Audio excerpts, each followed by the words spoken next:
Come on. Come on. Yup. Ha ha ha. Ha ha. Yes. You did it. You jumped out of a goddamn train. Holy shit. What a rush. Okay. Successful failure. Going Apollo 13 on this bitch. So what if you ditched the loot? The whole heist was going south anyway. Important thing is, the feds will never find you out here. Wahaha! All the way out in a little town called Coxwette. And suddenly, a turtle appears. Oh, why hello there, stranger. Were you laughing just now? And you say, what? No, I wasn't laughing. Why would I be laughing alone? Well, golly, I don't know. Now that you mention it, what's your name, newcomer?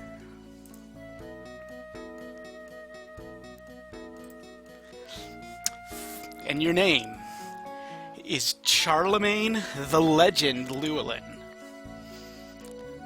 Folks call me Charlie. The ladies call me Chuck.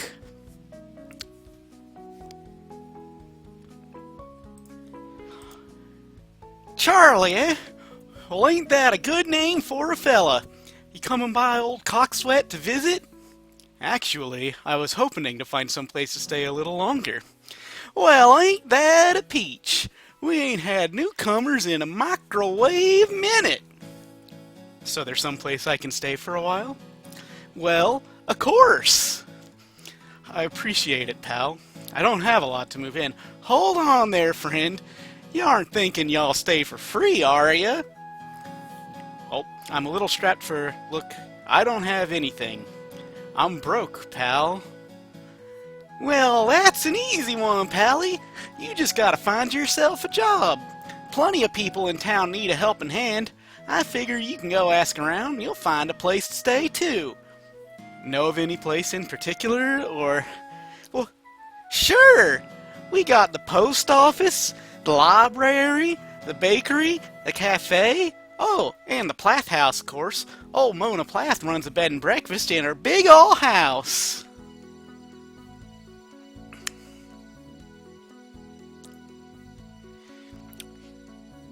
You think about killing this turtle man. And as much as you love to, you're on the lam. You've got to fly straight. For a while, at least.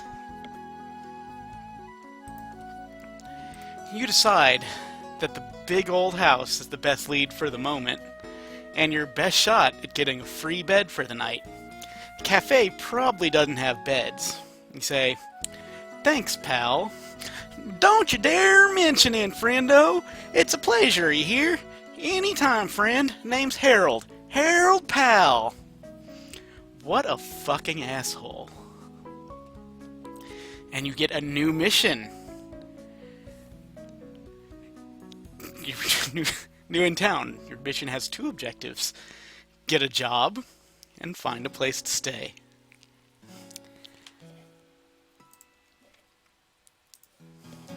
That asshole wasn't kidding. This place is huge. Fountains, topiaries. You've never seen so many horizontal panels or Norman windows in your goddamn life. You grab hold of one of them knockers and let it fly.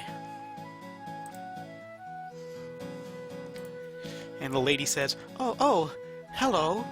I don't think I've seen you before. How can I help you, sir?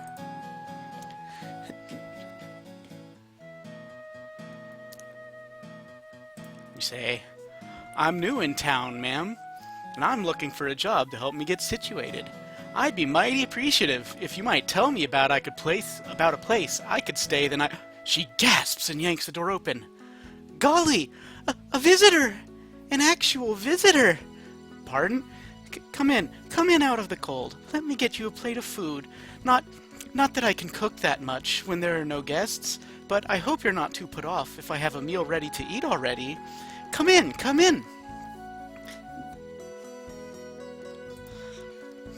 There we are, so cozy. Your blanket is warmed, pillows fluffed, and I've got you a lovely bowl of soup next to the fire. I made it myself. Are you comfy, Mr. Llewellyn? Well, Mr. Llewellyn, I'm Ramona Plath, owner of the Plath House Inn. It's lovely to have a visitor, so lovely. Call me Chuck. Can I get you anything else? I'm truly appreciative, ma'am. Please, call me Mona. I'm truly appreciative, Mona, but see, I need a job if I want to make a lasting living here in town. Strong worth ethic, I see. You know, you remind me of my husband in that way. Such an honest man. I could use someone to help with cleaning, you know, like a maid. Well, maybe not such a word, but yes, you give Ramona a sly grin.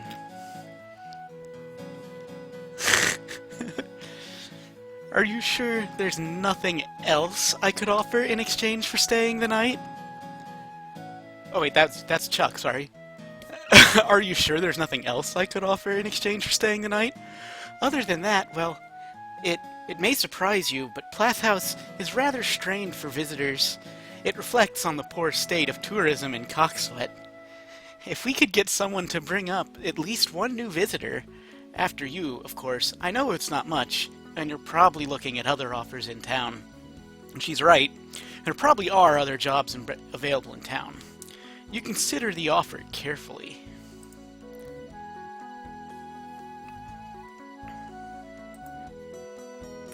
And you get a new mission, to get at least one new guest at the Plath House.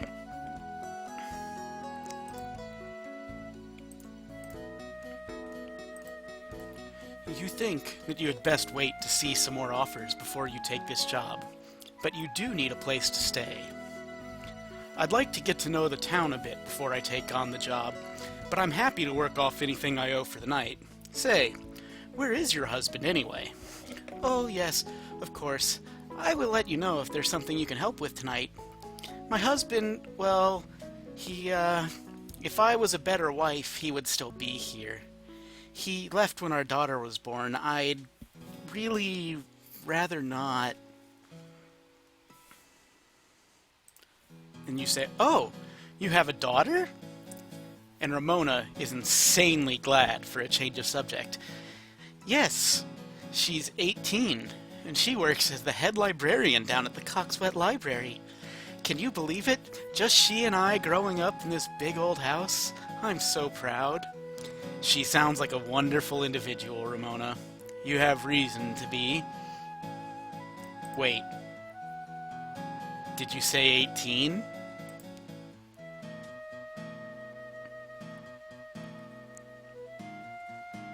But then you backpedal vigorously.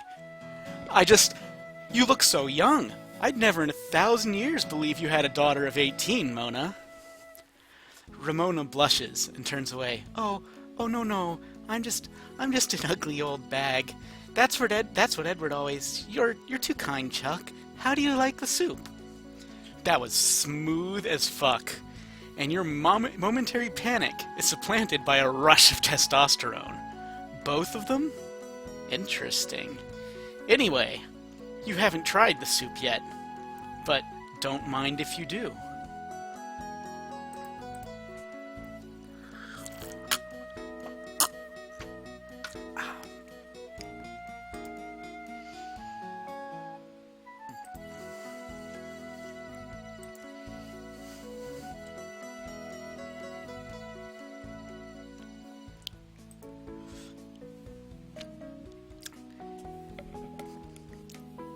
You get a new mission.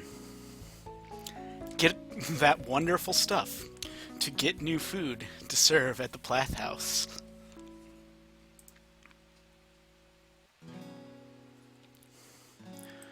The soup takes like dishwater with newspaper left in to soak out the ink, then a shovel full of salt and pepper added. There might be what you think is chicken floating in the god-awful broth, but it may also be pieces of bread, or possibly old cheese. Breaking open the chunks reveals pockets of crumbly dreck, somehow completely untouched by the liquid.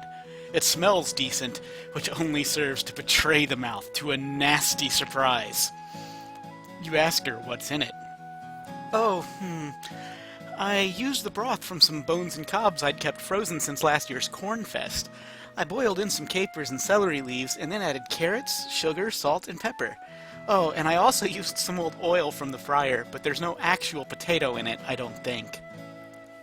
Even if you knew the first thing about cooking, this woman is beyond instruction. You try to phrase this tactfully. So, Mona, do you cook for yourself usually? Oh, sometimes I do, but usually I go over to the Farthing Passion Cafe. Penny cooks it up better than anyone in town. And you say, I'll be sure to stop by. And then Ramona says, oh, and if I'm feeling a bit naughty, which makes your ears perk up naturally. And then she whispers, I grabbed myself a Danish at Marcy's Bakery. Don't tell anyone. Your secret is safe with me. Well, that bitch can't cook for shit. No wonder her husband left. As much as you'd love to visit the library, you feel that you should get a job squared away first. You can't just go around robbing people here, can you? No, of course you can't. You go to the bakery. You are now free to roam the town as you'd like. You may request to see your current mission list at any time, and you may also consult the town map, which is posted in the town square. You may not actually do these things for these purposes, as I am actually just reading the quest. You'll have to go actually follow it for that.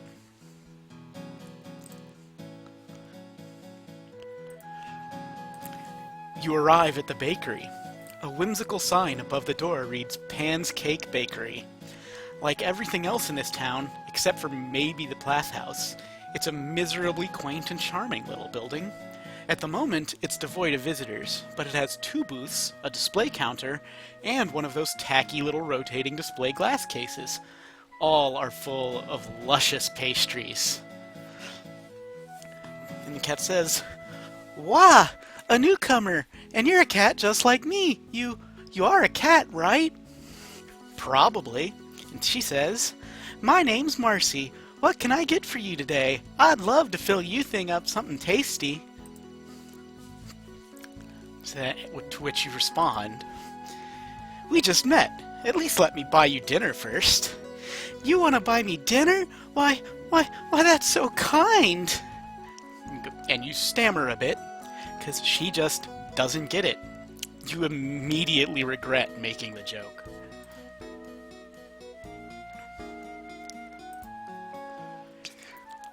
As much as I'd love dinner with such a lovely young lady, I've come searching for a job, ma'am.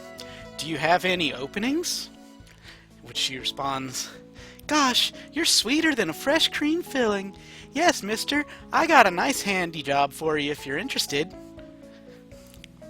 Excuse me? She says, You know, a job where you'll be using your hands. Not one of them lousy book and desk jobs like they got up at the library. I need a delivery boy.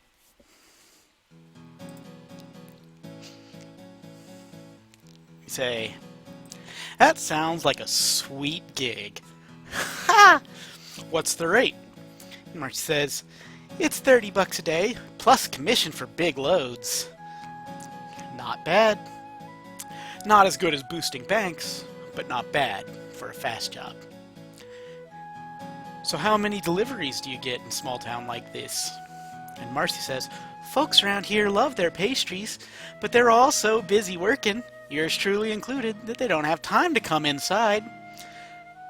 So, I just be delivering to everyone? You got it, mister. Everyone in town gets a piece of these buns.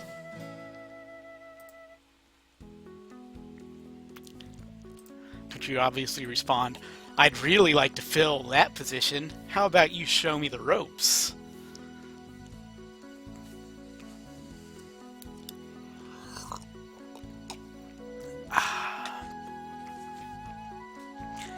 And congratulations are in order, because you've just earned your first experience. Certain side missions might require enough experience to initiate. At the end of the quest, the experience total will determine how many bonus loots you get. The total experience so far is 40 XP for finding a job and place to stay, and completing the New in Town quest, and also completing the Le Panier Hon Hon Hon quest, which is become a bakery delivery boy.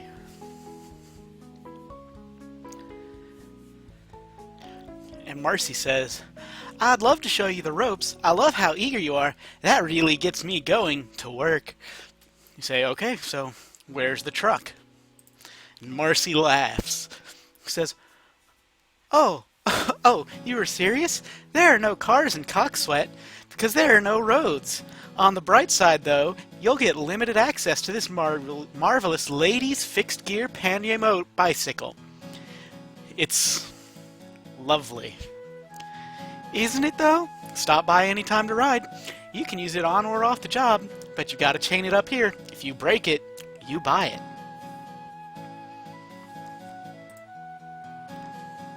You say, great. I'll make sure to deliver those hot buns before they get cold and make your customers cross. That's the spirit. You know, do you get it? Like the song, Hot Cross Buns? But she just stares blankly. Again, you immediately regret your joke. So, okay, where am I headed?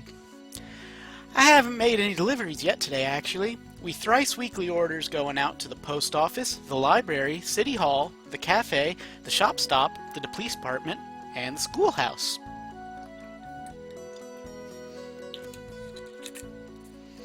Okay, wow, that's a lot of pastries. People really order that much? She goes, well, my hands are always busy pulling out orders, but I never fail to satisfy. Don't worry, I'll be sure not to ride you too hard, and if you finish early, don't sweat it. Just make sure you're ready to go again in the morning. What's your name, anyway? You say, Chuck. Say, anyway, can I get an advance on my pay? I'm new in town, and I gotta pay for a room. No can do. Sorry, Chuck. Excuse me. My books are the tightest in town. You begin to sweat and feel the need to get out of here. Where will you deliver first? Sounds like she delivers to almost everywhere in town.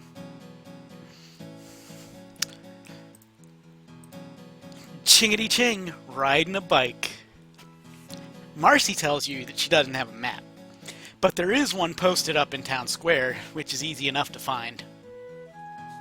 And the dog cops are right here, so dog cop lady says, who are you? New in town? Delivering from... Fuck, I cannot do a voice right now. I'm just losing my mind. Who are you? New in town? Delivering from Marcy? Okay, thanks. Drop the goods. What'll it be? You accept the payment, and the officers begin to gorge on donuts. You gain 10 experience for completing the Sunny Bee quest, delivering donuts to the Coxwette police force. And you start to snicker. Hey, something funny, new guy? Officer can't enjoy a donut?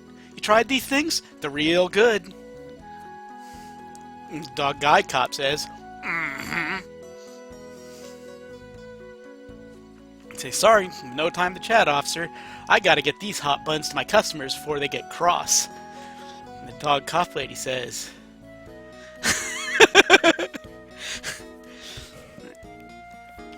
okay, dog cop says, hot cross buns. I get it. That's funny. And you go, I just thought of it on the fly.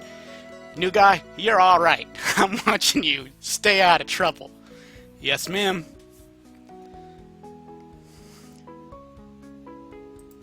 You pedal to the library. It is easily the largest building in town and sports a grandiose facade. The sprawling courtyard is fit for a city park with a couple of oak trees and an old well. Oh, hello. Are you looking for a book?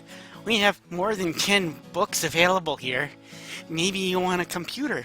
We have a computer lab with computers inside the lab. You are taken aback by the librarian's extreme extreme braces and snorting voice. Oh, you're the new delivery guy. Yep, that's me. 1 second. She goes to the back. Someone new emerges from the back. You begin to sweat again. Oh, you must be here with the croissants. Please, set them here on the counter. I don't think I've seen you here before.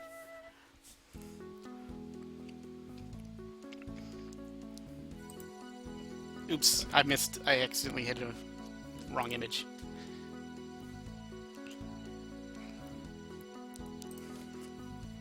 Oh, yeah, the croissants. Totally.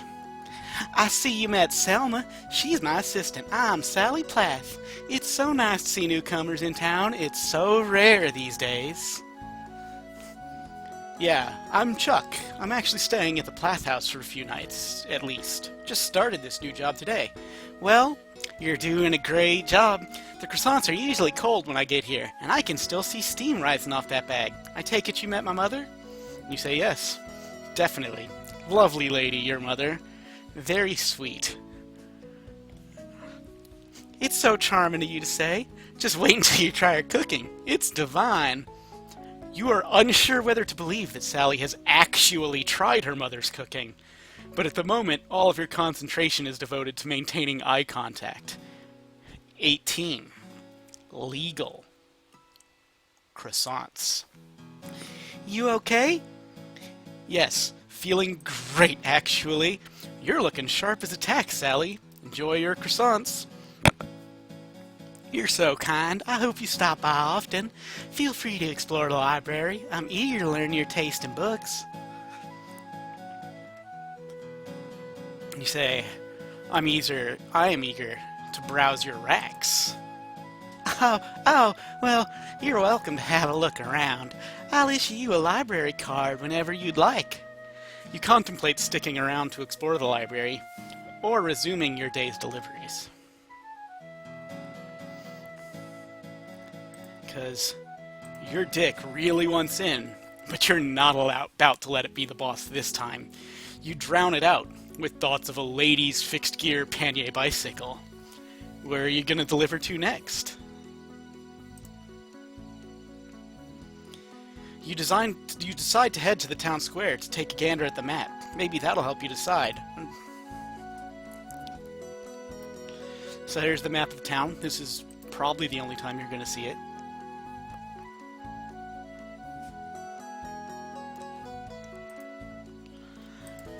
City Hall is oddly less grandiose than the library. It looks to have been built a bit later, and still has the whole marble column affair around the rotunda. You're approached by a woman in a lavish suit jacket. Oh, hello. You must be new here. I am Susanna Stark, the mayor of this beautiful town. Are those my muffins? Say, yes, ma'am. Where do you want these? On the table there, please. Is there anything I can do to make you feel at home? Whether you're visiting or staying a bit longer, I certainly hope it's the latter.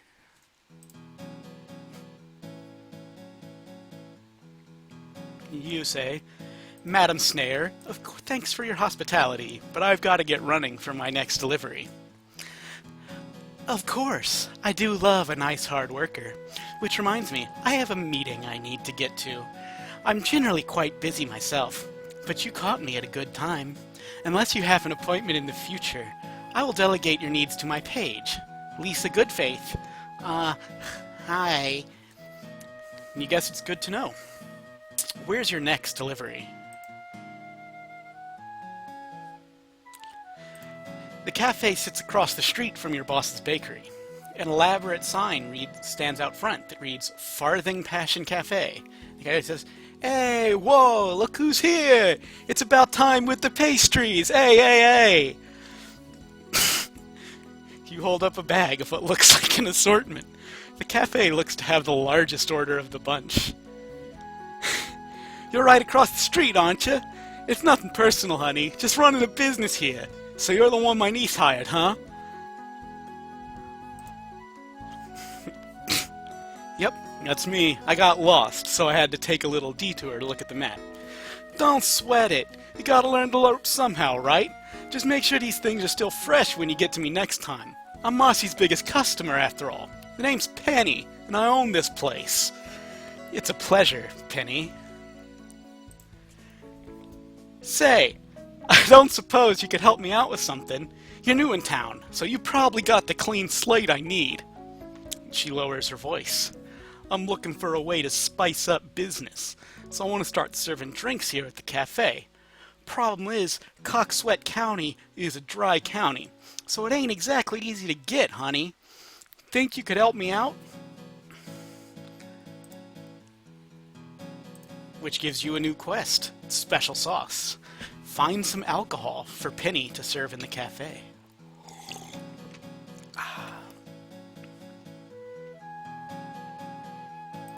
Penny thinks, there's gotta be some liquor somewhere in Coxwette.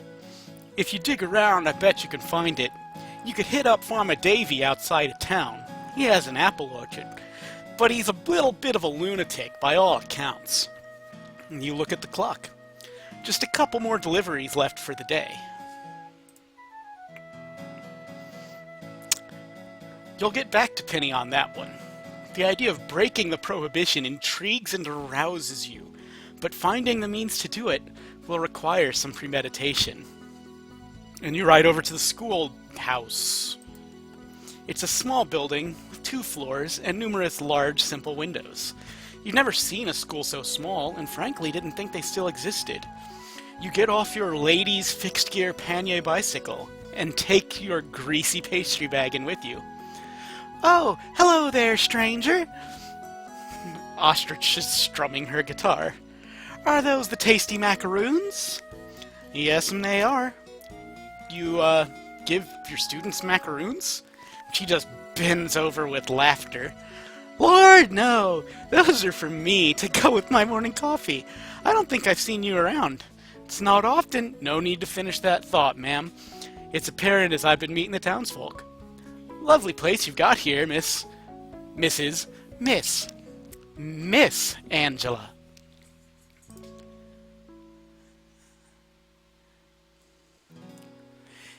You are immediately struck by the thought that you should marry this perfect angel immediately, but reject it, as you are wholeheartedly opposed to the concept of monogamy. You'll listen to her sing, though. Can you play me a song? Did you say angel? Oh, no one ever wants to hear.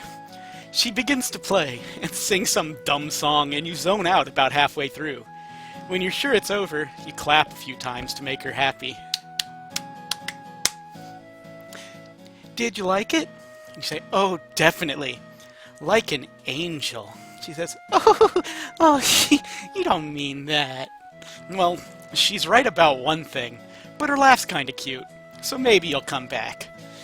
And she says, well, thanks for bringing me my macaroons. I hope you like your new job. Say, do you deliver to the library? You say, I do, but I already delivered there today. That dress looks great on you, by the way. And all I'm saying is, if I were in your class, I'd never get any work done is all. What you need at the library? She says, well... And then she starts sweating heavily.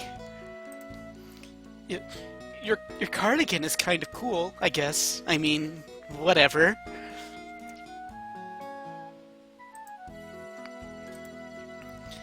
I mean, do you think maybe you could, next time you're at the library, could you maybe talk to Sally Plath about getting us some updated textbooks? The textbook reads, History, First Edition, 1899. Will there ever be another war? No.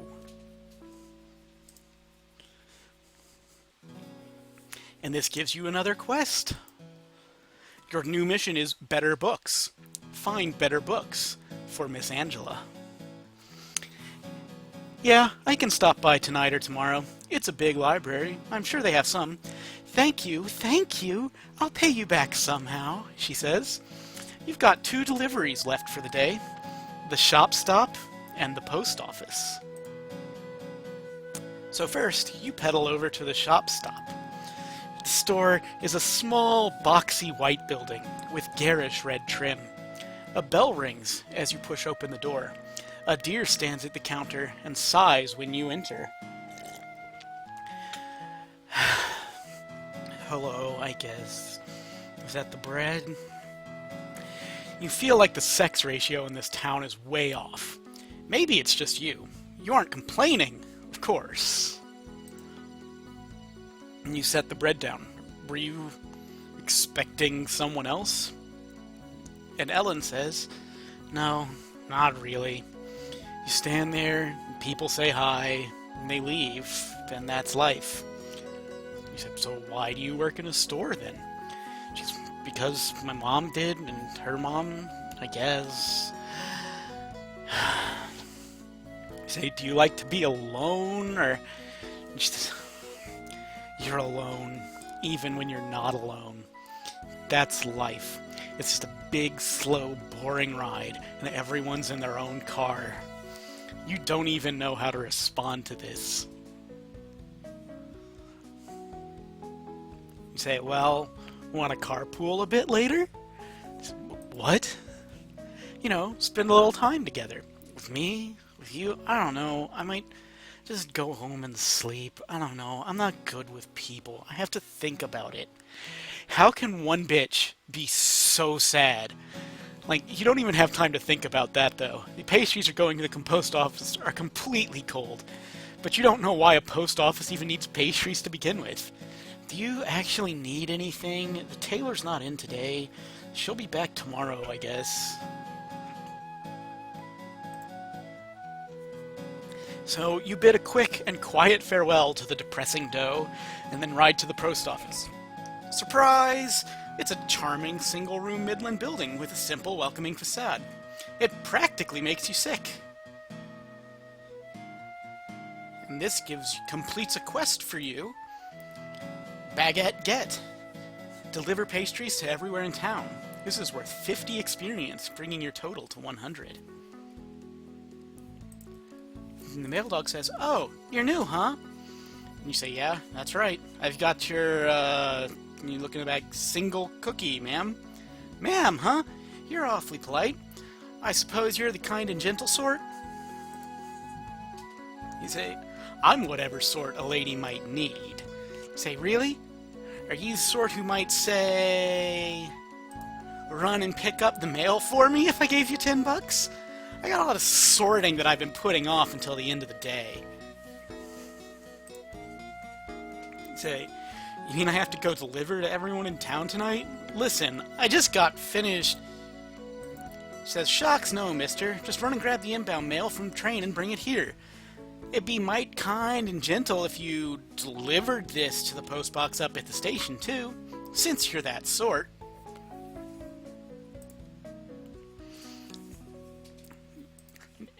It's a special letter for a special someone by the look of it.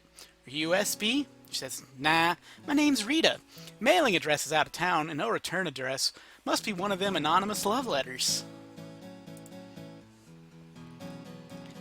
And you stop and think, how good are you at resealing envelopes? And that depends on who's asking. If it's a cop, what even is an envelope? Never heard of it. If it's, say, your own criminal subconscious, you're really fucking good at it. You can have a Christmas card full of Auntie's holiday dosh open and resealed better than it was before.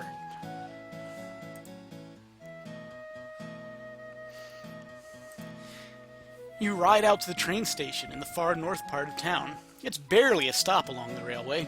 You'd probably have a better chance jumping out of a boxcar than stopping here. And using the key Rita gave you, you open up the postbox to fill a sack with mail and deposit the love letter. Temptation to see what kind of mail these weirdos get is rising. This actually fails and completes a quest for you, one of each. You complete the Get the Mail mission, getting the mail for Rita and gaining 30 experience, but you also fail the mission, Some Postman is Grooving, because you do not read the letter. And Filled with casual remorse over not reading the letter, you decide you need to satiate your mischievous impulses by quickly digging through the inbound mail for anything interesting. There's a few pamphlets and coupon books, including one for a supermarket called Cost Slaughter that you've never heard of before. Oh, what's this? It's a tube, addressed to the Coxwette precinct. So, you open the tube, and bingo! The tube contained a poster which says, "Wanted, Charlemagne the Legend Llewellyn for 2 counts armed robbery, 3 counts resisting arrest, and 1 count groping, with a notable appearance of cardigan."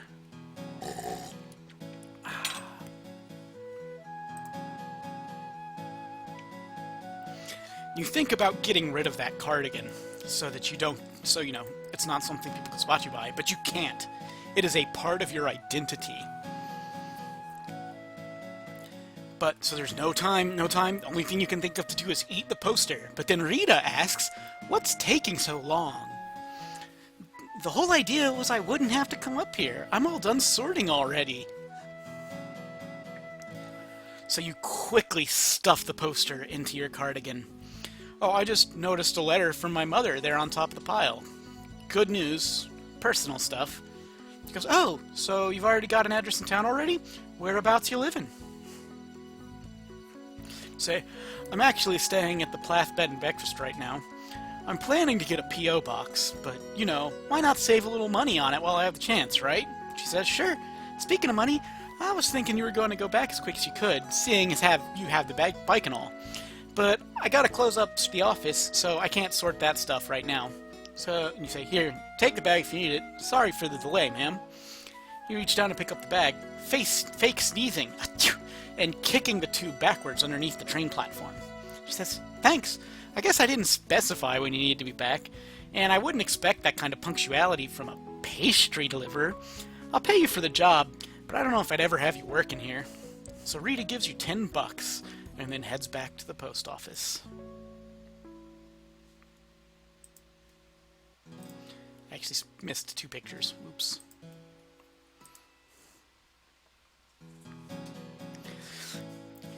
You go back to your idea about eating the poster, but you're not going to eat that whole thing.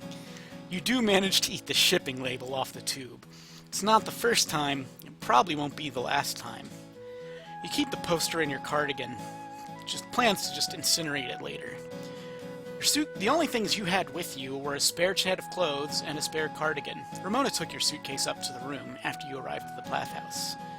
Next, you head back to the bakery to reluctantly return your lady's fixed-gear pannier bicycle for the night. And Marcy is here, closing up shop. Marcy gives you an envelope with $30 for your day's work. You now have $40 in total. "It did take you a while, but not bad for a first ride. I have something special for you. Meet me in the back."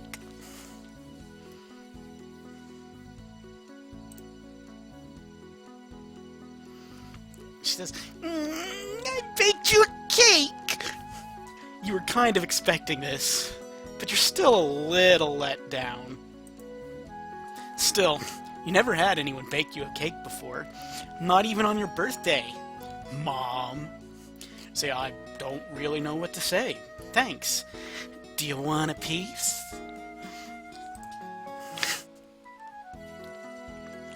And holy shit, that cake is good. You feel like your tongue just had sex with that neighbor lady you had a crush on when you were a teenager. The icing is stiff and rich with a strong vanilla flavor, and the sponge is dense, heavy, and moist, with tasteful hints of lemon and honey.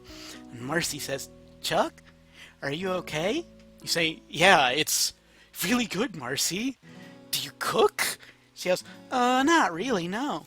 My Aunt Penny is better at cooking, but she can hardly bake. That's why I supply her pastries for her." You think about hugging Marcy and groping her butt, which sounds like a very sound plan, but you don't really want to get too close to anyone with a wanted poster in your cardigan. You quickly finish your cake, then start to look around the kitchen. You got a real beautiful kitchen here, Marcy. She says, people are always complimenting my kitchen. It's nice and big. You go, it's big, but it still looks cozy. And she says, yeah, exactly. You quickly test out the burner, pulling out the poster and igniting the corner. You give it a shake until the ashes fall into the pan. Hey, what are you doing over there? You say, seeing these nice burners. Yeah, look at those swell BTUs. And you whistle.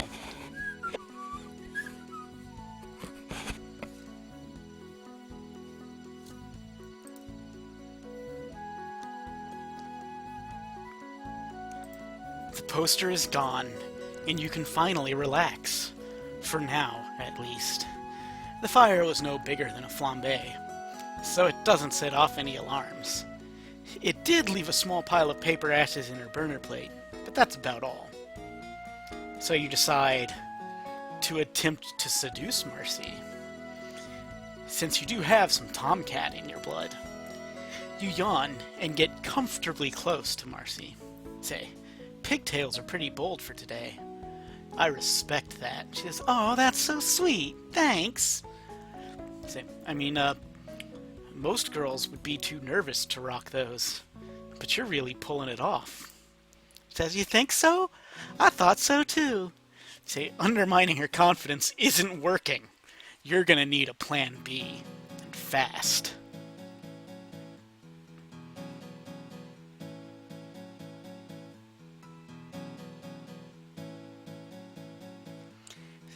So, one of the things that's not in the thread was a suggestion was someone saying, hey, are you just doing that because Jimmy the Noose told you that he used it to bag like 7 bitches when he was drunk?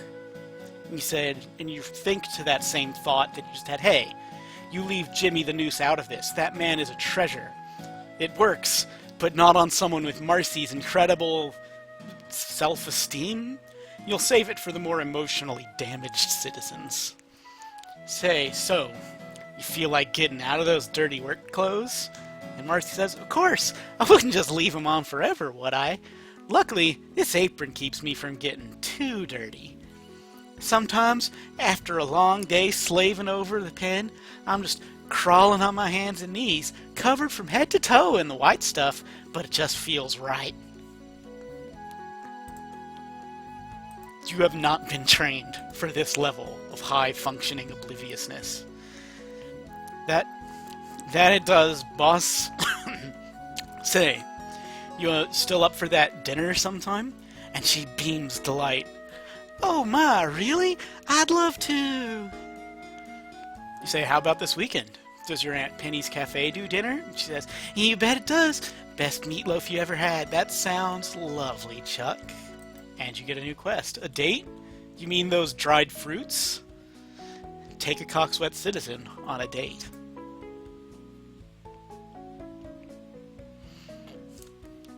And you know, thinking it's true, this is pretty lucky. Marcy is a strong woman. Not a very clever one, but a strong one. And strong women demand strong words. But you'll save that for your date. Say, I'll see you at the Farthing Passion Cafe on Saturday, cutie pie. Or should I say, cake? You click your tongue the only way you know, sleazily.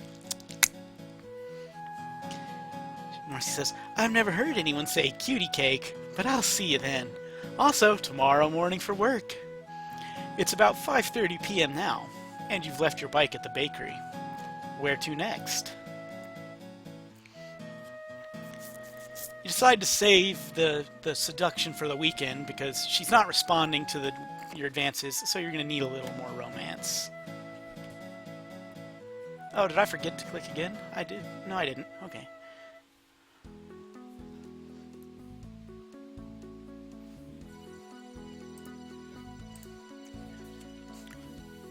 Still, you decide to leave work and head to the library. It's mostly empty right now and slightly creepy, really. There's no sign of Sally. And you peek into the computer lab. It's small and messy, lit only by the glow of a number of monitors. And there's a mouse here that says, Sup. You say, oh, not much. Just looking for a place to plug in my hardware. She says, well, you've come to the right place. We've got all kinds of computers. No, just kidding. That's pretty lewd, man. You say, have you seen Sally? She went home early today. Oh, well, do you know where I can find textbooks here? She says, nah, sorry. I'm just the IT person. I run the lab and handle internet for the town, which isn't much. My name's Naz, by the way. You say, Naz? What kind of name is that? You go, it's short for Anastasia, because that name is dumb.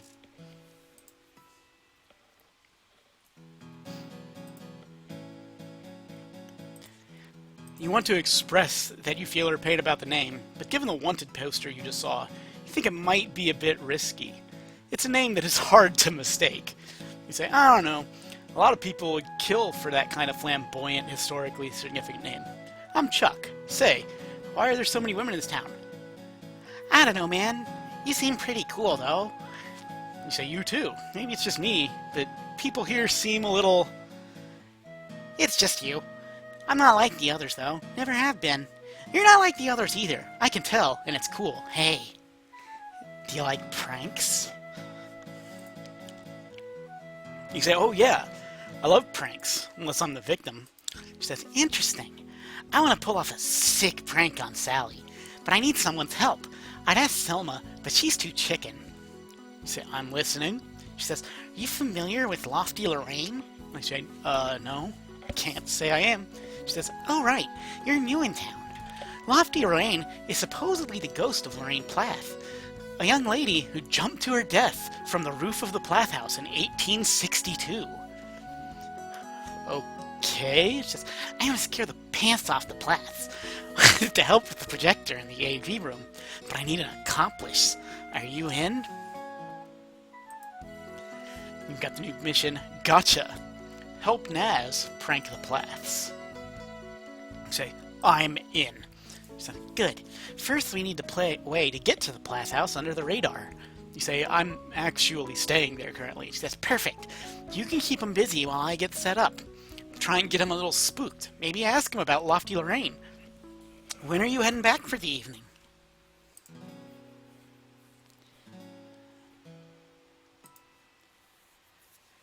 You say, I've got nowhere else to go for the evening, so I'll just be heading back to the Plath house. Okay, here's the plan. In the house, go in the house and try to get the Plaths up into your room.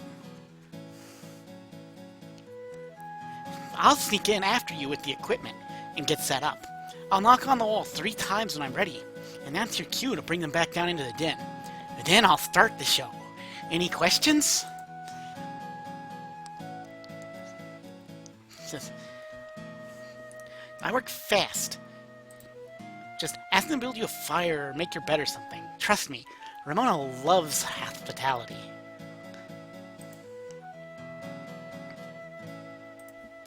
You already have a few ideas for distracting Mona and Sally, but you're a bit concerned. Is a prank like this gonna put me on the Plath's shit list or something? Is this gonna ruin my chance to stay at their house? She says, don't worry, I've got 2 rules when it comes to pranking. Rule 1, nobody gets hurt. She hoists her back of equipment and goes out the door lab. And rule 2, I only prank people I like. See you at the Plath house, man. It is dark out now, but your walk back to the Plath house is the safest you've had in your entire life. Ramona and Sally are sitting in the den, looking real cultured. And Ramona looks up, a bit startled. Oh, our guest, Sally, you promised me you would look decent. And Sally says, I look fine, Mom. And Ramona says, that nightgown is as short as a shirt. Sally says, Mom! See, sorry to impose on you lovely ladies, but would you mind showing me to my room, please?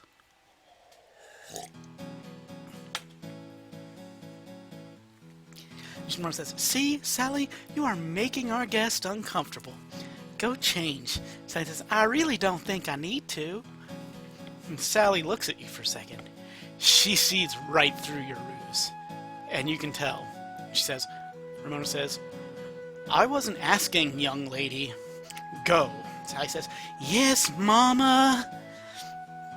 Mona takes you up the steep wooden staircase that creaks with every step. Ramona says, "I'm sorry about her. You know how teenagers can be." And you say, "I was a terror myself, ma'am." She says, "You? But you're such a gentleman. I won't believe it." She pushes open a large, rattling door. "Here is your bedroom, Chuck. I hope it's not too humble." You take in an eyeful of the room, and you feel like you're in a goddamn palace. It's bigger than half of the house you grew up in. A sofa, a full-size table and chairs, a grand hearth, and a king-sized bed with a sheer burgundy canopy. There are numerous portraits hanging around the room, including a notably large one over the fireplace. You say, "It's pretty swell, Mona, I gotta tell ya." Sally's movements do not seem suspicious on the surface, but compared to some of the others in town, she carries herself a bit differently. You walk over to take a look at the large painting over the fireplace, and Nora says, "Ah, my great-great-grandfather, Nelson Plath. He helped found the city of Coxwette and built the Plath house with his own hands. There are no holes behind the eyes, but there is an oddly small hole in one of the buttons on his coat. You don't feel like sticking anything in it right now, though. That's pretty uncommon for Chuck." You say, "Is this from Lofty Lorraine?" She says, "Ah, you've heard the stories already?" You say, "They get around in a small town. Is there any truth to it?" And she laughs. "Well, yes and no, I suppose. Lorraine was a troubled young lady, and she loved her husband so dearly. When he left to go fight in the war and never didn't return, her heart just couldn't take it, and she, well, I'm sure you've heard the rest. That portrait is actually my grandmother, Ramona Path Langley. I don't remember much of her, just that she was very kind. Lorraine Plath was her aunt." You say, "She was very pretty. I can see where you get it from." "Oh, you're very... oh my, I'm just a plain old thing." You say, "Could I trouble you for a fire, Ramona?" She says, "Of course, dear." And she is shaped like a pear. You are almost distracted watching, but you do hear something.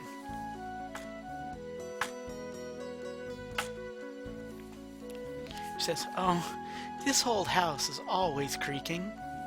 You're sure that that was her cue. You and Ramona go back down to the den, leaving your bedroom to warm up for the night. "Would you care for an evening snack? Have you had dinner yet? I can't have a hungry guest." There is the stream being a problem. I don't have any dropped frames, so I guess not.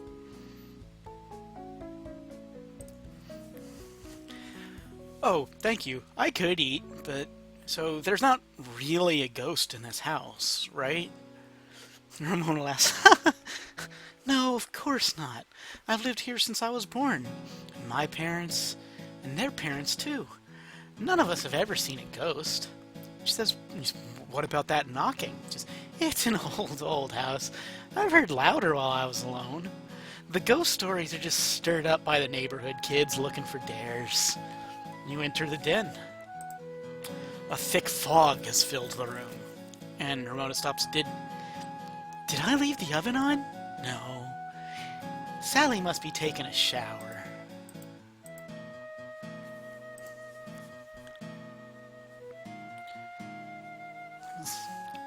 This has never happened before.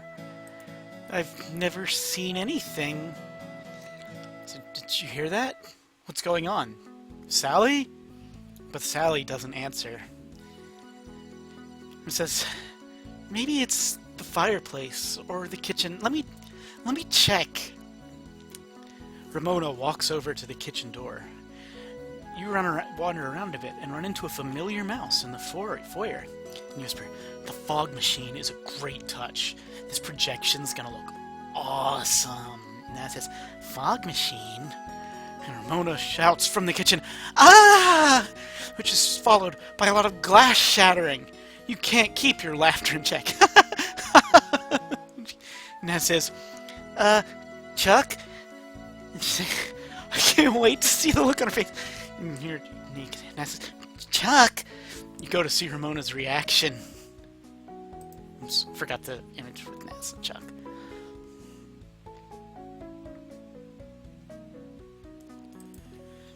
And Lorraine says, "Is this your decency, sir? Is nothing sacred? You mock my death. Will you mock death when it is your own?" And Naz says, "Chuck, the projector isn't on." New mission. 40 whacks. Escape the Plath House. You grab Naz and run for the door. You're pretty sure you're just being pranked, but even still, someone is chasing you with an axe. You round the corner outside the Plath House courtyard, and the specter does not pursue. The commotion does not seem to have attracted to police, thanks to the Plath House being atop a large hill. You set down the mouse and catch your breath. Say, what the absolute fuck was that? Something about Naz's face makes you pretty sure this was a prank.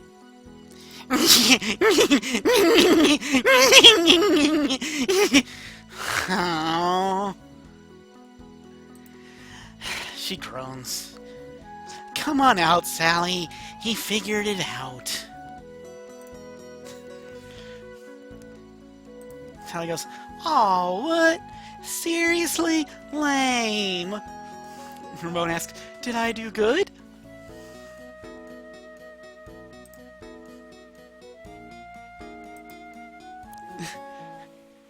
And you've completed the mission. Not 40 whacks, but gotcha! Get bent, Naz. You get 50 experience for figuring it out.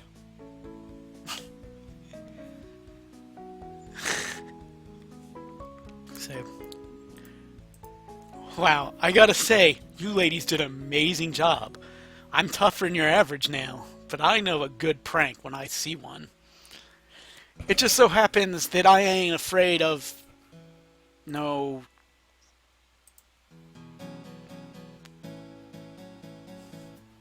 And you point to the rooftop without a word. The others look up to see the moon rising in the east, cresting over the roof, and then look back at you. And you receive a new mission. Talk to Lofty Lorraine. Your first day in Coxwette was eventful.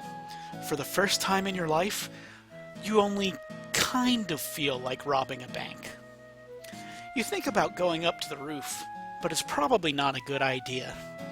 You're tired, it's dark, and you don't know how strong a 180-year-old roof actually is. You definitely want to pursue that ghost, but not tonight. You definitely could use a shower since you haven't had one in several days, but it isn't too urgent. So you bid farewell to Naz, who goes back to her own home, then follow the Plaths back into the house. After a deeply refreshing shower, you are back in your bedroom. You decide to look into the buttonhole on that portrait. It doesn't look like it needs to another room. It looks kind of like it's just a small bore with something shiny in the back of it. You decide to stick it in the hole. The metallic piece in the back pushes in with some effort, and the painting pops loose on the left side.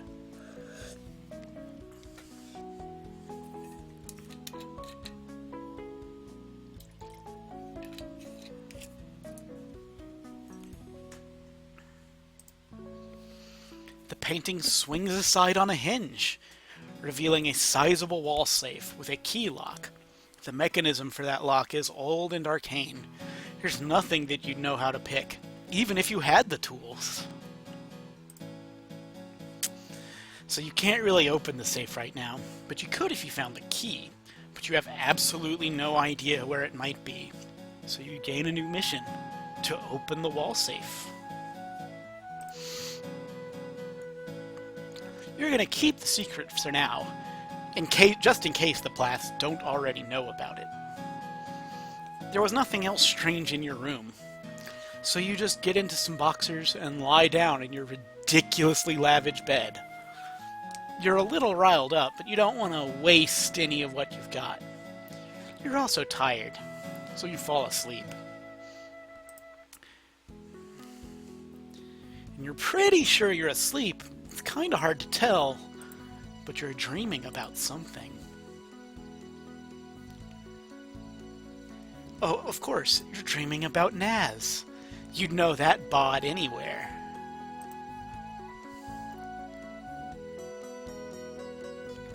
You say, you're just busting out of that thing. Did you wear that just for me? And she giggles. Come on, Chuck. You know I don't look like this. And God knows you don't look like that.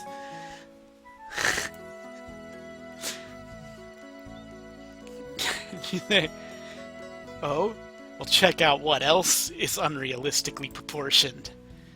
And he goes, oh, well, I sure hope so. Is that it? You go, what?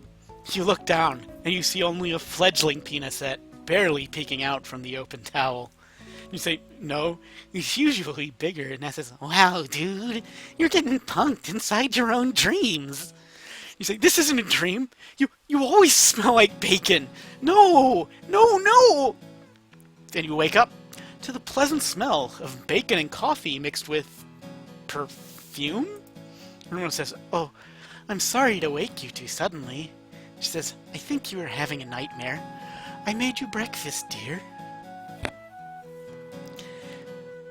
And you try to hide your erection by throwing a pillow over your lap while half awake. She says, dream! Dream! You say, sorry, it happens. You know, and she says, it's okay. It's okay. Muffin, it's banana nut. It's banana nut. You say, did you make it? He says, yes. Well, I got up early to make it. You're suddenly not very hungry. But you decide to try it. You take a bite out of the muffin. The outside is okay, but immediately below the slightly baked outer layer is a layer of clumped flour and chunks of cool butter. The center is somehow still battery and tastes of eggs and cinnamon. The bacon is burnt to a crisp. The coffee is thick as tar and twice as bitter. The eggs are the texture of a 1980s action figure's vinyl cape. Ramona, thank you again. You've been so kind since I got here. It's really good. She says, thank you. I'm so glad you like it. It really makes me feel good. So as disgusting as the food is, your thanks are sincere. You swallow it down, turning away to hide your face. And then you calm yourself with a breath of morning air. It's not as bad as the soup. And you look at her for a little bit. And it looks like she's zoned out of it. And you say, hey, Ramona, you're not still thinking about that, are you? She says, no, thinking about what? You say, let's put 15 minutes on the alarm. She says, what? You say, you've been working so hard. Just lie down here with me for a little bit. Literally no one else in the world has to know. 15 minutes, that's all. And you prepare your just kidding. And Ramona says, Sally left for work. Maybe if I lock the door. Oh dear. Do you mean that? Just this once, right?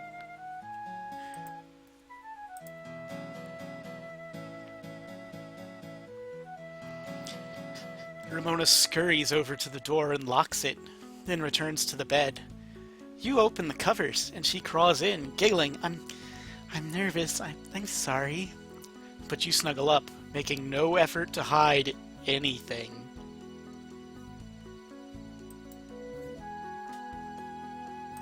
Ramona is toasty and warm, and she has a huge butt. You have no qualms with getting a handful of her chest, and neither does she. Everything is going according to plan. So warm, so comfy, so much butt, all according to You probably remembered to set the alarm at some point. It is very possible that you did. You haven't slept this well in years. You wake up to the smell of perfume and give Ramona a wet nibble on the neck, and she shudders and gasps. You open your eyes to the gentle light of the morning and the quaint mother-of-pearl face of the metal alarm clock on your bedside table. The sounds of sleepy breathing entice you to plop back down on your pillow. Holy shit, what time is it? Why would you ever want to get out of bed ever again? Oh, god damn it. God damn it. I've got to get to work, sweet cheeks, like right now. And Ramona says, I like when you call me that. She yawns and wiggles her backside, still half asleep. Please don't go. And you give her a kiss on the cheek. I gotta pay the rent somehow, right? Right? And she says, yes, of course. Work, of course. You get dressed in your other set of clothes, and Ramona says, Chuck? You say, She says, it was so nice, please. Don't make it the last time. Please don't. I'm so lonely, Chuck.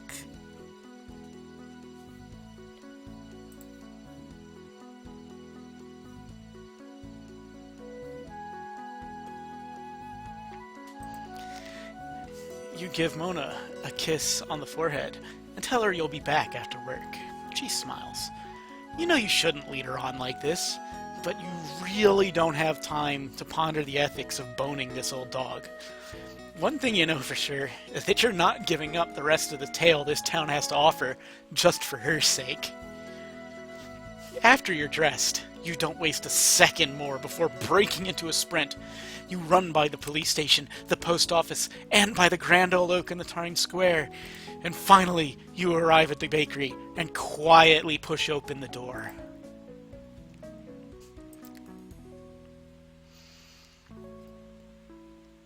Say, yeah, sorry, look, I'm running late. See, this girl Naz decided to pull a welcome prank on me, and I had to clean up the mess she made. And Murray says, it's okay.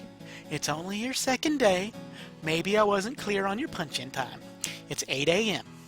Sharp. You say, you got it, boss. She says, you gotta be all in if you want to work for me. All the way to the finish. No pulling out. You say, got it. She says, oh, and don't be late for our date on Saturday. 5 p.m. at the Farthing. And don't be late for work again, or you're fired.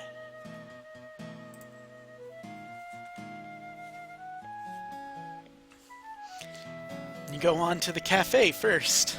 It's just across the street, so you don't need to ride there. Penny says, well, still faster than yesterday, and the pastries are hot. Thanks, honey. You say, it's a pleasure, Mrs. Farthing. It's nice working for your niece. She says, is it really? You say, yeah, why wouldn't it be? Penny says, let's just say she inherited the hips, but not the wits. Best be getting on, honey. Don't want those treats getting cold. You pedal over to the library next. Maybe all this writing will get you in shape. And Sally says, oh, hi, Chuck. You say, hey, Sally, got your croissants today? She says, oh, thanks. My stomach's been grumbling all morning. Say, hey, I wanted to ask, do you have any newer textbooks that Miss Angela over at the schoolhouse could use? Sally says, I bet we do. We just got a big shipment of books that I'm busy cataloging at the moment. Selma can help you with her current selection. She's somewhere in the back. And you bid farewell to Sally, saying that you'll owe her one if she keeps an eye out for some new school books. You go to City Hall next. As you open the doors, there's a small commotion inside. Not in this town, not in our town. Thank you. Good day, sir. And as this, oh, of course, ma'am. Thank you for your time. Good day. Susanna slams her office door, and the suited stranger departs, shaking his head. And Lisa's been standing silently for a while. Hello, sir. And say, ah, how long have you been there? She says, oh, a while, I guess. Sorry, sir. And go, oh, right, the muffins. Thank you, sir. So, what was that whole thing there with the guy in the suit? She goes, that's official snail business. I can't say. Sorry, sir.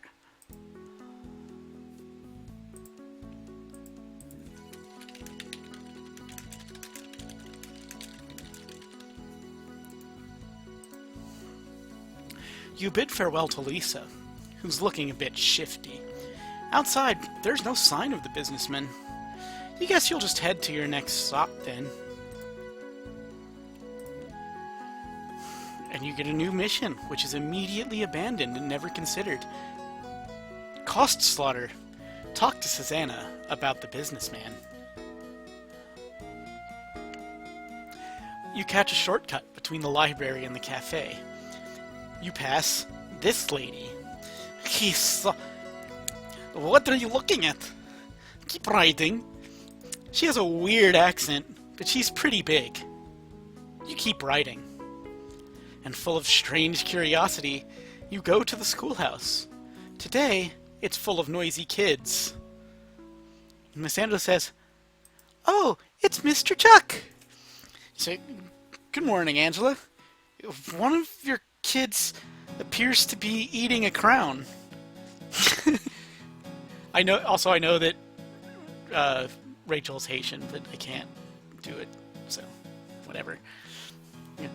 But one of your kids appears to be eating a crown. Sandra says, "As they will. Go ahead and drop the Acaroon maze in my Esk day. Thank you." You say, "My pleasure, miss." Say, "Any word on those books?" You say, "Not yet, but I'm on the case." Miss Angela says, "I really appreciate this, Chuck." You drop off the pastries and head for the door, bound for the shop. And Miss Angela says, "Oh, Chuck, I feel like a fool for asking, but could you possibly ask for one more thing while you're at the library?" You stop. Miss Angela says, "Well, we have a few of those educational CDs, as they're called. But, well, what I'm saying is we could really use a computer here. It would really help the children. I don't know if anyone up there can handle that sort of thing."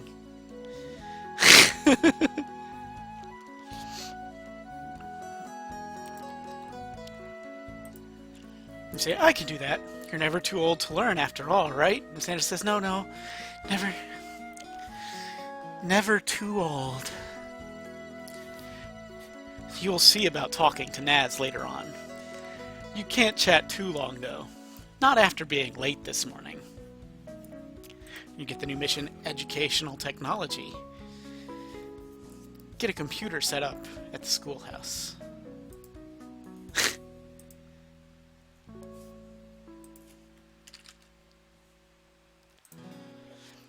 You stop by the shop next. Ellen is there, but you can hear someone in the back also. Good morning. You set down the store's order, which is second only to the cafe's in size. You say, "Thanks." Oh, she says, "Thanks.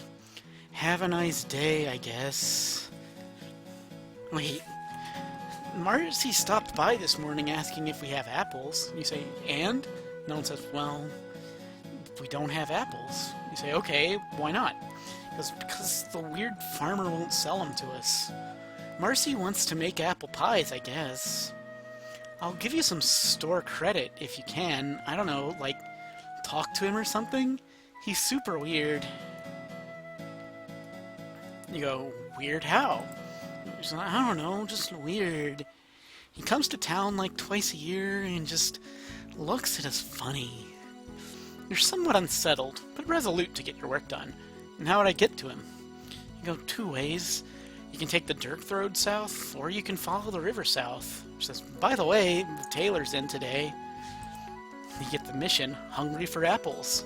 Get apples for the shop stop. You ride to the post office and walk inside, and the bell rings, and a dude says, "Oh, hey, a newcomer." And you're like, "Holy crap, it's a dude." You're like, and then you say, "Holy crap, you're a dude." And he's like, "So they say. What's your name? What's in the bag, man?" And he says, "Mitts off, Jeff. That's my cookie. Goes, what, you mean you didn't order me one? Do you even have to ask? This is Chuck. He's new in town. Chuck is my little brother, Jeff. Jeff says, it's a pleasure. Oops, I forgot to switch to Rita. You say, yeah, likewise. Say, gotta get going. Still got one more delivery day. Jeff says, hey, wait. You go around town, right? Would you maybe mind hanging up a couple flyers for my event? Jeff slides a few freshly printed posters across the mail counter. Just like 3 of them, man. It's a small town. I think there's a bulletin board in the town square. You get the feeling that nobody in this town ever does anything themselves. This poster is for Jeff's Gentleman's Indoor Bocce Tournament at Selma's apartment, Sunday from 7 p.m. to midnight, for some ball-smacking F-U-N fun. Goes, thanks, dude, I owe you one. You get the quest hung. Hang 3 event posters for Jeff. You start with a ride over towards the residential part of town. Thanks to your ladies' fixed-gear pannier bicycle, it's no trouble to get there along your route.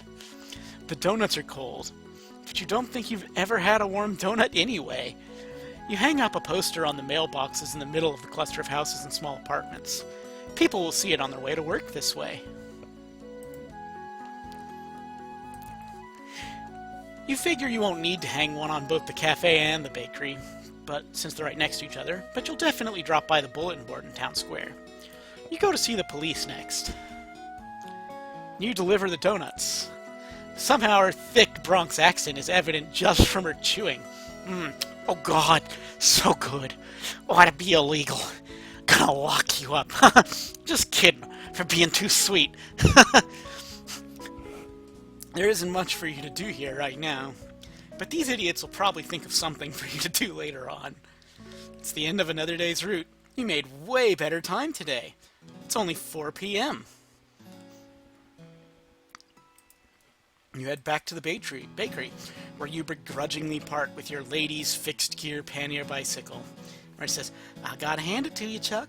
You did me real good today. You were super late, and you managed to work hard and turn it around. You earned a full day's pay. You say, thanks, Marcy. She says, but seriously, don't be late again. You have $70. You say, I'll be back to grab your buns again tomorrow. She gives you a thumbs up and says, don't be late. You say, got it, Marcy. Hey, you mind if I hang up this flyer outside your bakery?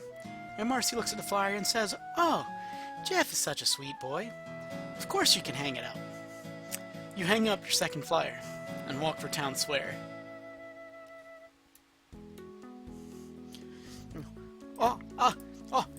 Attention, careful of the hole. She has begun to dig a trench in the ground and is installing some piping. Oh, Sue, you saw nothing, eh? Excuse me? You're having some trouble understanding her. In the alley, nothing. Seen what? That's right. Nothing. I was just standing there. That's it.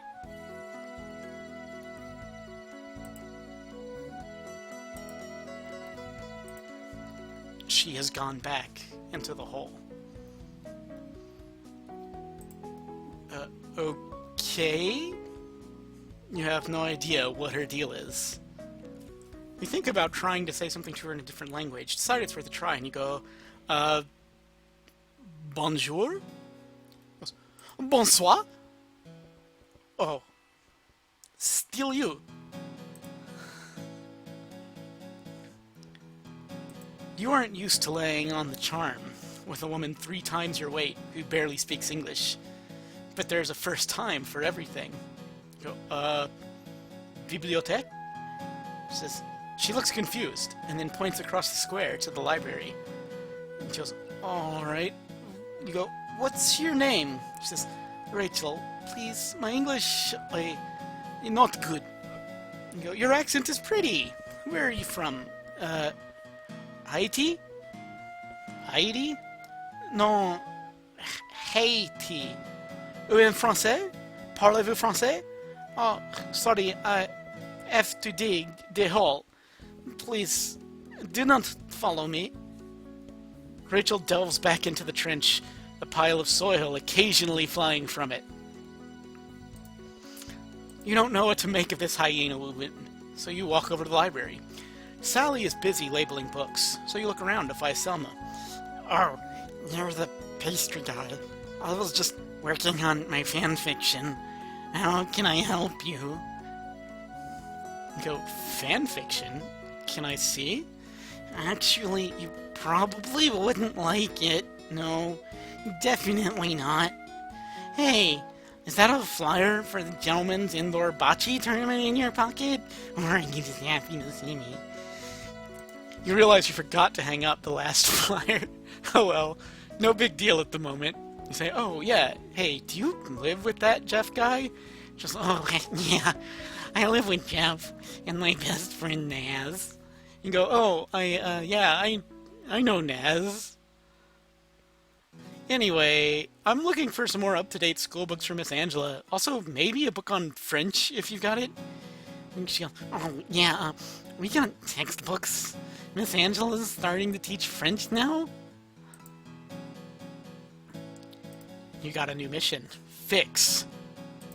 Read some of Selma's fan fiction.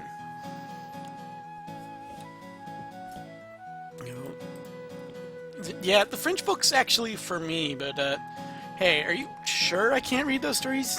I don't think you'd like them, but also, don't look at Naz's blog, ever. Books! Let me get you those books. Selma gets a metal cart and stacks some textbooks onto them. She also hands you a book on the French language. It says, if you take that to Sally at the front desk, she'll set you up with a library card. Missions cannot be cancelled, but they can be simply disregarded. Not all missions need to be completed in order to get porn at the end of the quest. EXP also unlocks new missions in places around town.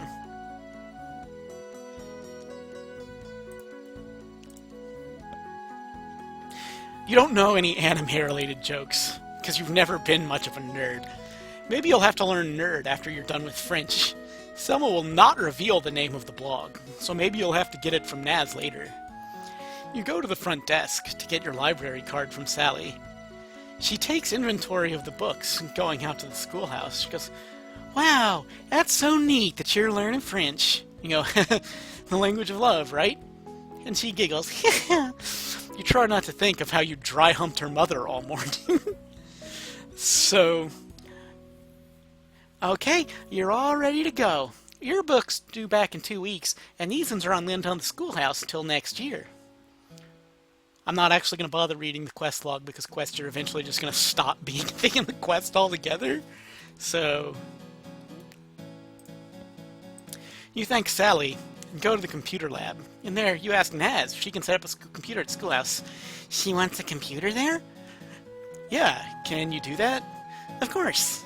It'll take a little bit, since I have to make sure all the content blocks are in place, as per the snare's orders. The real question is, how can I turn this into a prank on Angela?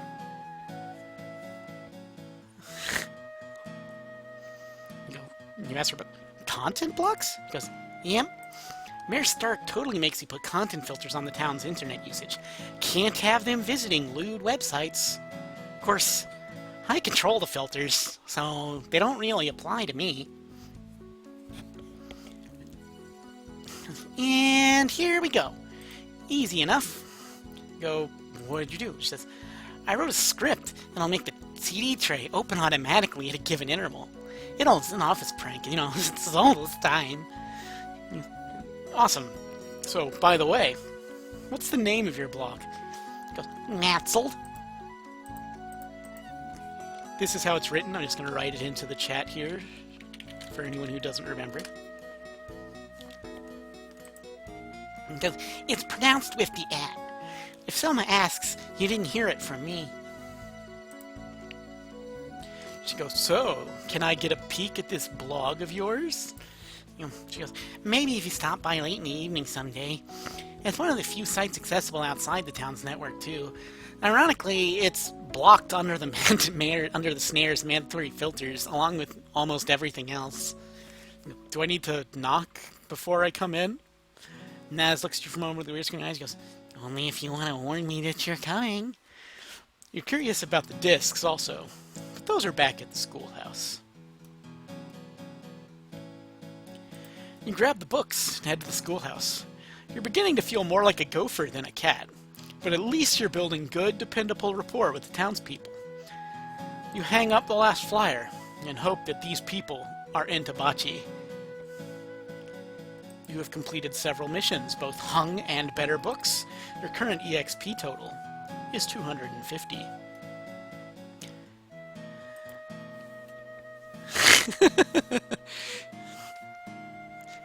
Angela is alone in the schoolhouse, sitting at her desk and writing by lamplight. Miss Angela says, "Oh, hello there, Mr. Chuck. Didn't expect to see you this evening." "I've got your books, ma'am." Her face lights up, but only slightly. "Thank you so much. I can't tell you how much I appreciate this." She says, "And your computer is on the way too." You're an angel, Mr. Chuck." And she smiles and yawns, going back to writing. She looks like she's about to fall asleep. I'm sorry if I seem curt. The kids, they take a lot out of me." Say, "Well, I think I know a way to put it back in."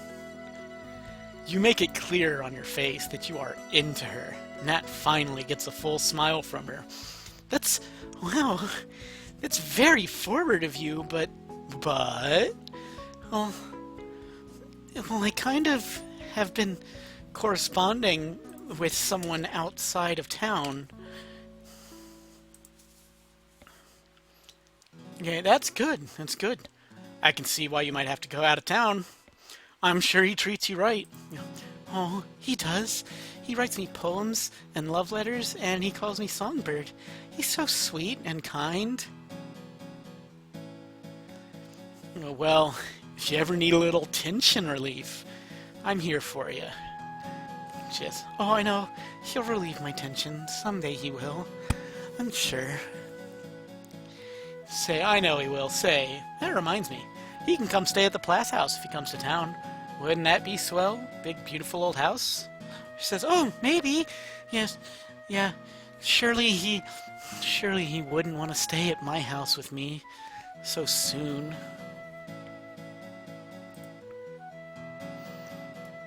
You quickly recall the outbound love letter from the post office. "So soon? How long have you two been corresponding?" Miss Angela blushes and says, "Oh, well, about 5 months, but people are busy and everything." You say, "Oh, yes, definitely." And she yawns, which makes you yawn.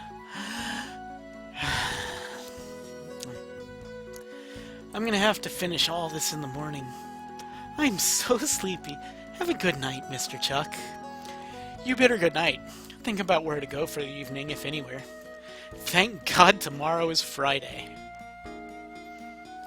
But tampering with the mail doesn't really faze you much. Think about maybe investigating those letters she's corresponding with. Because, after all, you've done worse. So you head off to the shop stop again. Ellen is there, but the tailor shop in the back seems to be closed for the evening. "Hello, what can I help you with?" You say, tell her you like her cute smile, and then ask for any information regarding the warehouse. I'm reading a suggestion there. I'm not supposed to do that. You say, "I'm just dropping by, Ellen. You're so cute when you smile. You should do it more often." She says, "You think so? Do you need anything?" You say, "Well, I was a little curious about the tailor. Well, she works from 9 to 5 p.m. She just left a bit ago." You say, "Oh, okay, I'll catch her tomorrow then. Do you know anything about the warehouse?" She says, "That thing hasn't been used in years. It's just full of old junk." You say, "Can you let me in there?" You Because I can't. It's all chained up, and there's barbed wire on the fence, I guess. I mean. So you ask Ellen a further question. Why is this. Oops, wrong button. Totally unrelated, but do you sell bolt cutters here? Ellen says, oh no, sorry, we don't have those. You say, hacksaws? Unrelated. And Ellen shakes her head. Well, thanks anyway. And Ellen, she looks up. Smile, sweetie. Yeah. Well, it's just a little after 5 p.m. You'll have to find someone who has tools. You can't imagine a town, even one this tiny, that doesn't have basic tools. You're also probably going to wait till tomorrow before you head up to the farm. You don't know how far off it is, and you don't want to show up after dark and get shotgunned by some crazy guy. You head back up to town square in search of Rachel, the ditch digger. She seems to have the most access to tools. She's nowhere to be found, even though her ditch is still there. It's roped off for safety, but is otherwise empty. You decide to check the alley you saw her in earlier, and you hear a faint echo coming from it, and walk over to peer in.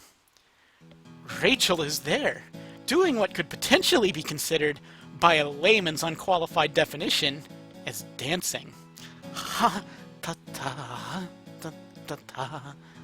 Non, tout na, maudit.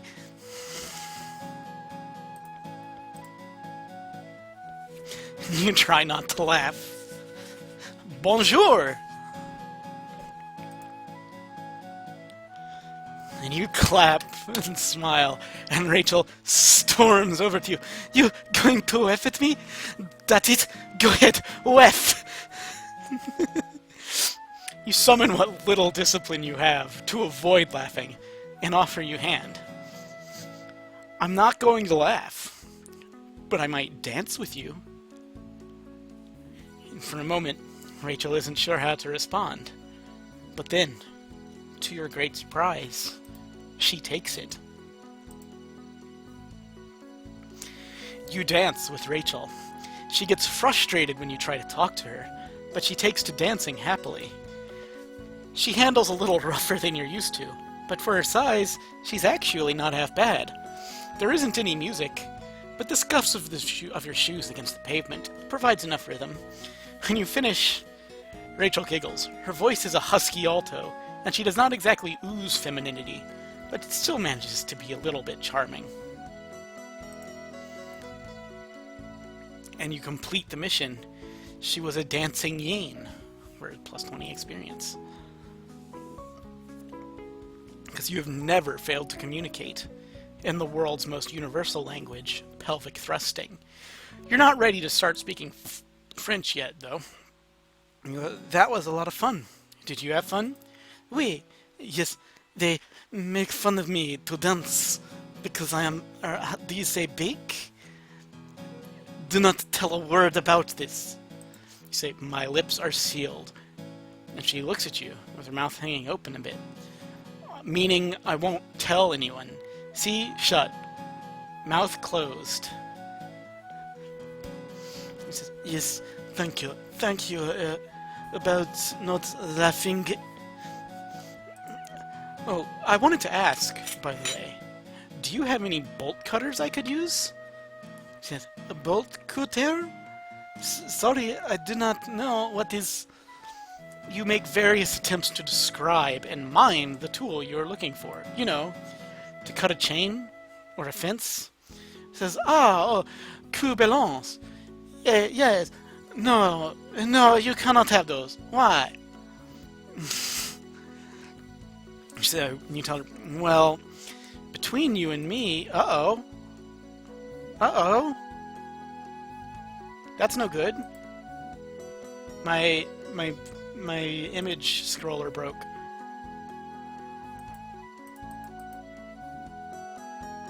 Oh no. Oh no. Is it back? Yay. Well, between you and me, I was thinking about checking out that old warehouse. Do you know whose job it is to keep people out of the warehouse? You go, who? And it takes you a moment to realize that you have pulled a Marcy. Oh, oh, oh. Well, is there even anything in there anymore? Just as last I checked, just a bunch of garbage.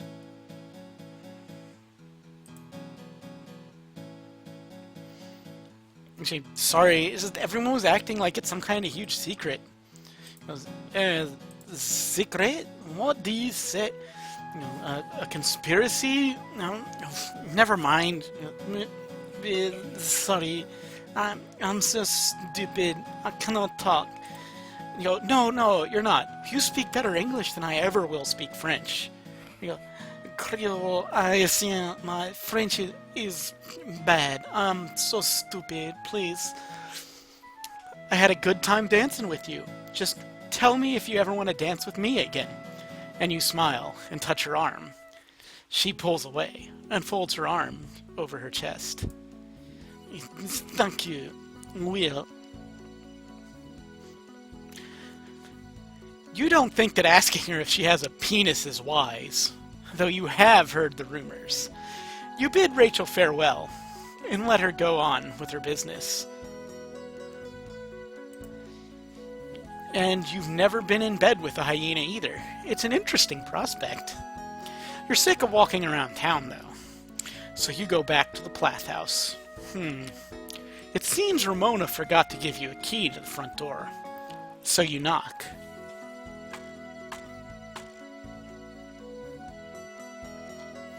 And Ramona opens the door. Oh, hello, Chuck. I was just tidying up.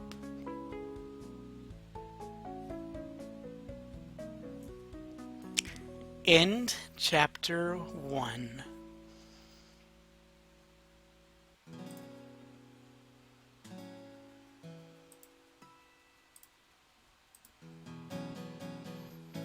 So that's the end of chapter 1. That's what we're doing this week.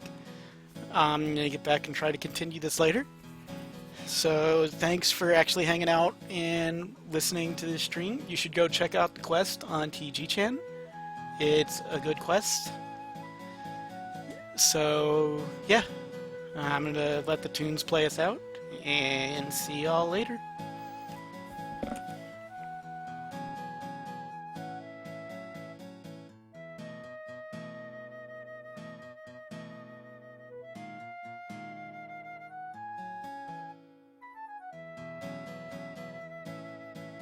Let's close on Ramona also. Let's close on Ramona.